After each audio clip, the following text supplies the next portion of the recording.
This news update is brought to you by... Say hello to Chelsea. Chelsea is a champion surfer, so she's accustomed to moving super fast, which is why she relies on super fast broadband brought to her through Flow's 100% fiber to the home network. It keeps her family sharing and surfing and saving each month. Combined, she bundles her Flow mobile, home phone, and TV services, so she can enjoy much more for much less, and so can you. Visit any Flow retail outlet, call 1-800-804-2994, or visit discoverflow.co to find out more. One-of-a-kind connection. This is how we flow.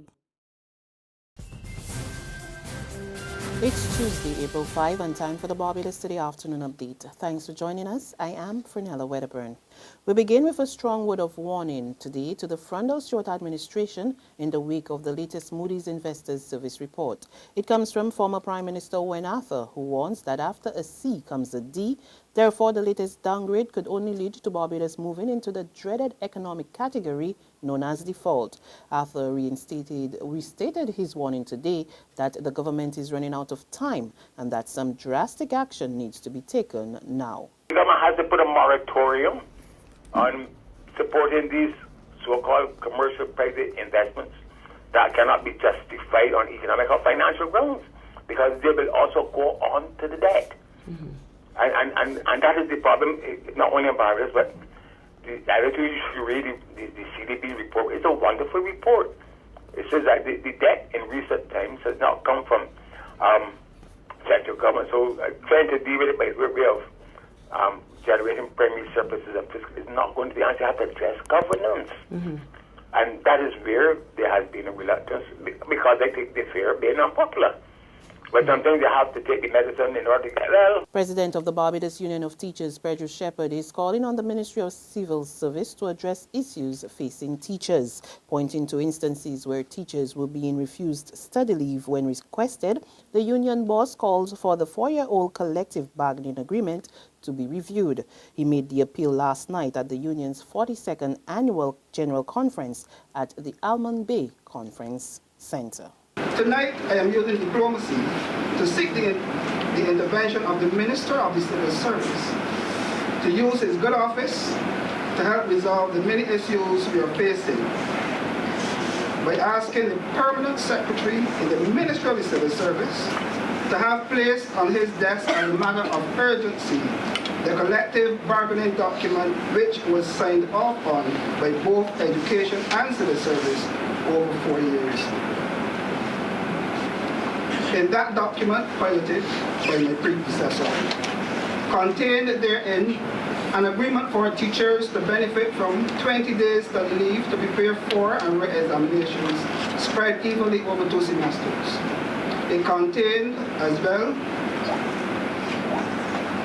teachers' terms leave after 15 years of service and every 5 thereafter. For teachers to benefit, like the wider public service, from 46 days if temporary and 21 if permanent. 2 foreign nationals are expected to appear in court today on theft charges. 25-year-old Bulgarian Anton Nadev and 39-year-old Ukrainian Ruslan Lesker were arrested and charged on April 1 after police executed a warrant at an apartment in which they were staying. Police seized a number of articles, devices, and a quantity of money. Nadev is charged with the offense of going equipped. He is also jointly charged with Lesker for money laundering and going equipped. Meantime, Jamal Orlando Worrell of School Lane, Halls Road, St. Michael, is expected to appear in the District A Magistrates Court today, charged with a number of drugs and firearms offences. The 30-year-old was arrested on April 1 and charged with 7 counts of illegal possession of firearms, possession of ammunition, possession of cannabis, possession with intent to supply cannabis, trafficking of cannabis, possession of cocaine, possession with intent to supply cocaine, and trafficking of cocaine. Police say the illegal items were discovered after search warrants were executed at School Lane, Halls Road, St. Michael. There's been an appeal for a greater focus on arts programs at tertiary institutions in Barbados and the wider Caribbean. The call from Theatre Arts Coordinator at the Barbados Community College, Yvonne Weeks, at the opening of the inaugural CSEC Cape Conference last night. Weeks told the conference the arts are often overlooked as an important component of the region's social and economic development. In 2016, our Caribbean governments are concerned about diversifying our economies as well as building a sustainable creative ecology. Yet one of the major planks in this approach, the training of and education of arts teachers, is constantly overlooked. We who are here know what needs to be done. It is more than just passing exams. It's about soothing the souls of our students, nurturing their love for creative expression, recognizing their ability to configure, deconstruct text and symbols in order to recreate and perhaps even destroy and make new. And in this process, we may produce, and we want to produce, dancers and actors and dramatists and filmmakers and so on. In sports, the ICC T20 women champions are on the way home. The West Indies women team is expected to touch down in Barbados around 3 this afternoon. They will be met by officials from the West Indies Cricket Board and officials from the Barbados Tourism Product Authority on arrival at the Grantley Adams International Airport. A welcome reception will also be held in their honor. There's regional and international news after this short break. The 50th anniversary of Independent Secretariat and the National Cultural Foundation proudly present the theatrical production From Bossa to Barrow and Beyond. We are not slaves. Saturday, April 16th at 6:30 p.m. at the historic Golden Grove Plantation. Come, be a witness to history. Aye, Nanny Greg. Enter the ritual. Feel the power. This country will be independent. And if I have to wake up all the sleeping angels in heaven, so be it. From Bossa to Barrow and Beyond. April 16th. Tickets $50 adults, $10 youth and children. Available at all NCF outlets and at ticketpal.com.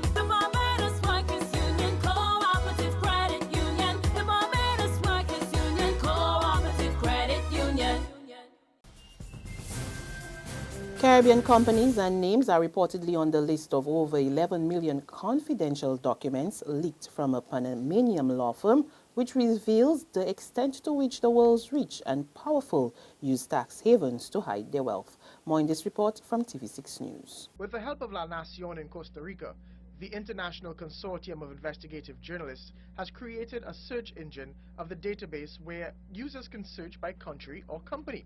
We searched for Trinidad and Tobago, and 3 names came up in the officers and master clients category: Alan Chang, Cecil Rambaran, and Ronald Amirali. Their listed addresses are 38 Midway Park, Freeport, and the second, Cluster 4, Unit 1, Spanish Court, West Moorings, and the third is simply the Republic of Trinidad and Tobago.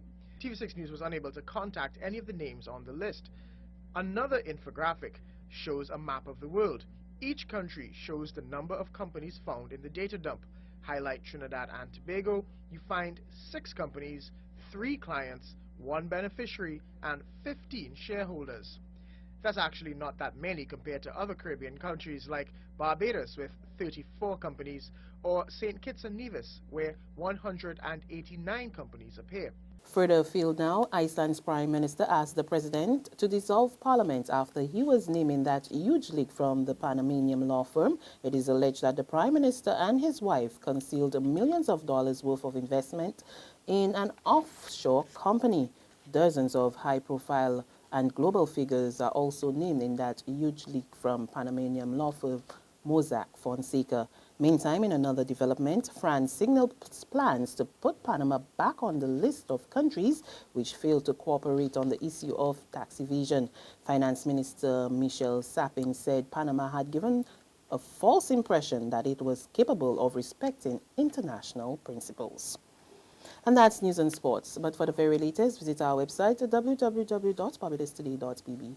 Also subscribe to our e-paper, email updates, and like us on Facebook. We're also on Izumi Media in bus terminals or screenplay at supermarkets and gas stations near you, as well as Channel 99 on Flow TV and Mix 96.9 FM. I'm Fernella Wedderburn. Good afternoon.